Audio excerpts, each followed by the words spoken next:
Welcome to episode based loyalty tips and troubleshooting. Today in this video I am showing how to update Windows optional update for your Windows 11 PC. Now click start, then click setting. Now you can go Windows update.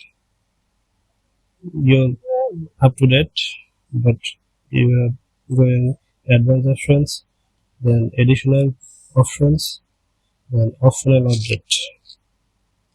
Now you can see your driver update, available one. Click and download and install. This type of tips you can get. Please like, comment, share and subscribe our channel.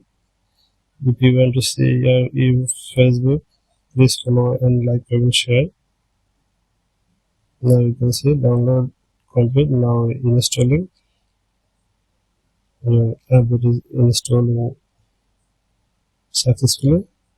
Thank you for watching. Thank you for watching. Like, comment, share and subscribe IP Service.